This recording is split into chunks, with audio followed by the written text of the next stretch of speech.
தனுசு ராசிக்கு இந்த நாள் எப்படி இருக்குது? 6ஆம் இடமும் வலுவாக இருக்குது, 11ஆம் இடமும் வலுவாக இருக்குது. அப்போ தொழில் மூலமாக லாபம் அப்படிங்கிறது கிளியராக சொல்லிடலாம். ஏன்னா 6ஆம் இடம் அப்படிங்கிறது உங்களுடைய தொழில், சொந்தமாக நீங்கள் உங்கள் சுயமாக காசை போட்டு செய்யக்கூடிய தொழிலை 6ஆம் இடம் அப்படிங்கிறது குறிக்கும். 6ல் ராசிநாதன் குரு இருக்கிறாரு.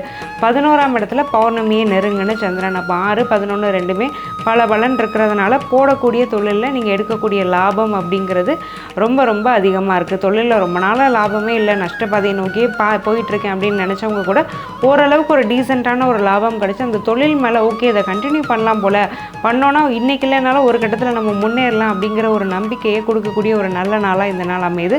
மூத்த சகோதரர்கள், நீங்கள் அண்ணன் யாரெல்லாம் கூப்பிட்றீங்களோ உங்களுடைய அண்ணனாக இருக்கலாம், இல்லை அண்ணனுடைய ஸ்தானத்தில் நீங்கள் வைத்திருக்கக்கூடிய நபர்கள் மூலமாக ஒரு லாபம் யோகம்னு இருக்குது. ஏதாவது ஒரு மனக்குழப்பம் இருந்தால் யாரை நீங்கள் அண்ணனுடைய ஸ்டேஜில் வச்சுருக்கிறீங்களோ அவர்கிட்ட ஒரு டவுட்டோ ஒரு ஐடியாவோ கேட்டுட்டு நீங்கள் அந்த விஷயத்தை செய்யும்போது அதன் மூலமாக ஒரு யோகம் அப்படிங்கிறது உங்களுக்கு ரொம்ப ஸ்ட்ராங்காக இருக்குது.